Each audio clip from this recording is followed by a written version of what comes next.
The sun goes down, the world goes quiet, and for almost every animal on Earth, that's the moment danger begins. For most of human history, the night wasn't peaceful. It wasn't romantic. It wasn't something you complained about on a Monday morning after a bad sleep. It was the most dangerous stretch of every single day, and the human brain was built to treat it that way. We've spent so much time insulated from the dark, behind walls and glass and electric light, that most of us have almost completely forgotten what the night actually used to mean. But the fear didn't disappear. It went underground, and it's still shaping you in ways you probably don't notice. To understand what the night meant to our ancestors, you have to understand the one thing that defined it above everything else. They couldn't see, not poorly, not inconveniently. They genuinely could not see. On a moonless night, away from any fire, the darkness our ancestors experienced was total. The kind of dark where you hold your hand in front of your face and see nothing. And in that darkness, things that wanted to eat them could see perfectly fine. The African savanna, where human beings spent the vast majority of their evolutionary history, is home to some of the most effective nocturnal predators on Earth. Lions hunt primarily at night. Leopards are more dangerous in darkness than in daylight. Hyenas are built for nocturnal activity. These animals didn't just occasionally wander into human camps after dark. They actively hunted. They followed the smell of sleeping bodies, the sound of breathing, the warmth of a dying fire. Researchers who have spent time with modern hunter-gatherer groups still living traditional lives report the same thing consistently. After dark, the world contracts to the size of the firelight. Nobody wanders beyond the edge of the flame. Nobody. Because beyond that edge, something could be watching that you would never see coming. This is where fire becomes something far more significant than a tool for cooking. Fire was the original security system. The radius of firelight was the radius of relative safety. Everything outside it was unknown, and unknown at night meant lethal. Groups of early humans didn't gather around fires for warmth alone, though that mattered too. They gathered because the fire was the perimeter. To sleep away from the group fire was to sleep unprotected. To let the fire go out while you slept was to erase the only boundary standing between you and the dark. There is evidence from Paleolithic sites that fires were maintained continuously through the night for exactly this reason. Not because anyone was cold, because no one could afford to let the circle of light collapse. And the human brain recorded all of this meticulously. The fear of the dark, nyctophobia in clinical terms, is one of the most universal fears across all human cultures throughout recorded history. Children develop it reliably between the ages of 2 and 4, before they've been told to be afraid, before they've had any real experience with genuine darkness. It appears so consistently in so many different cultural contexts that developmental psychologists now largely agree it isn't learned, it's inherited. It's the ancient threat assessment system built into the human nervous system, firing up right on schedule. Your toddler is afraid of the dark, not because someone taught them to be. They're afraid because somewhere deep in the architecture of the human brain, night still means danger, and that program doesn't care that you live in a suburb with streetlights. But the terror of the night went deeper than predators. There was a second layer, one that shaped human culture just as powerfully, and it had to do with what human beings couldn't explain. Before science, before any framework for understanding how the natural world worked, the night produced phenomena that had no rational explanation available to the people experiencing them. Strange sounds from total darkness, animals that seemed to materialize from nothing and vanish back into nothing, sickness that struck without warning and killed by morning, the moon shifting shape across weeks, stars moving in patterns no one fully understood, shadows behaving in ways that didn't quite track with what cast them.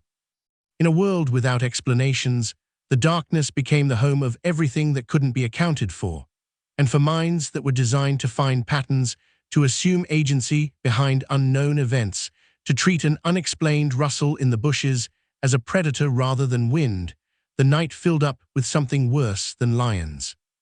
It filled up with the unknown itself. This is one of the reasons that virtually every human culture in history, on every continent, developed nocturnal spirits and supernatural entities of some kind. The specific shapes and names vary enormously, but the underlying logic is remarkably consistent. The night is inhabited. Things move in it that don't belong to the ordinary world.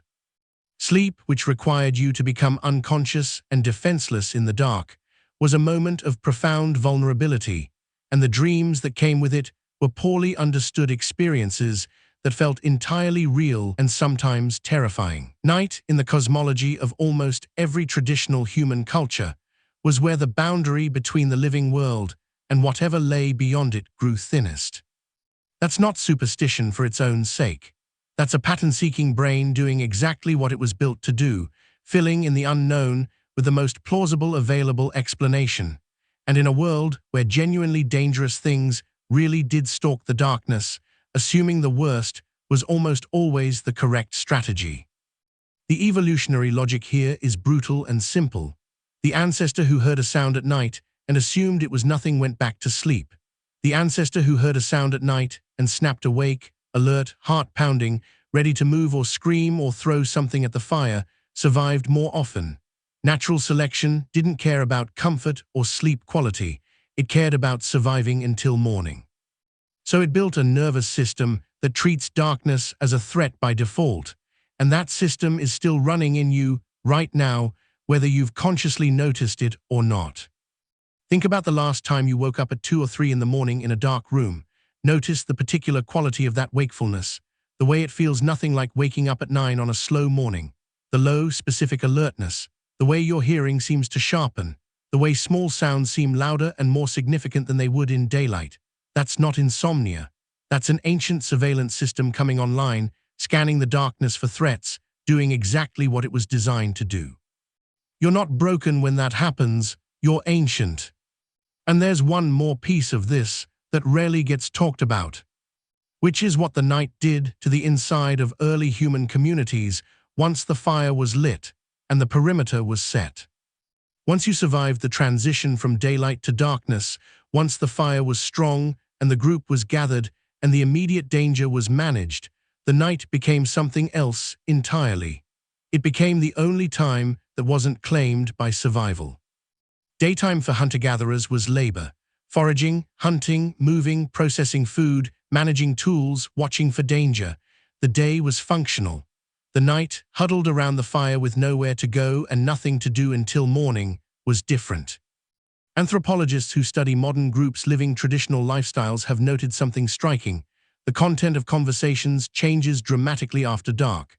During the day, talk is practical. Tasks, directions, information. After dark, around the fire, something shifts. People tell stories.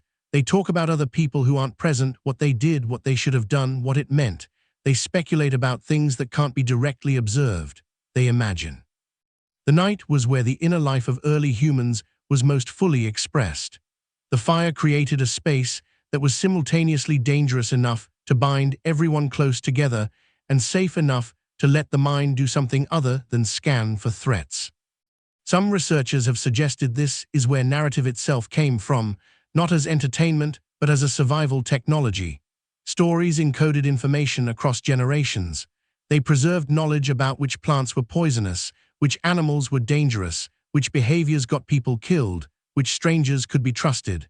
Told at night, repeated night after night, they became the original form of collective memory. The dark didn't just frighten early humans. It shaped how they talked, what they believed, how they remembered, and how they made sense of a world that was genuinely trying to kill them for at least half of every day. And if you want to understand why human beings are the way they are, you can't only look at what happened in the daylight. You have to look at what happened after the sun went down, in the long hours around the fire, when the dark pressed in from every side and the only light in the world was the one they were keeping alive together.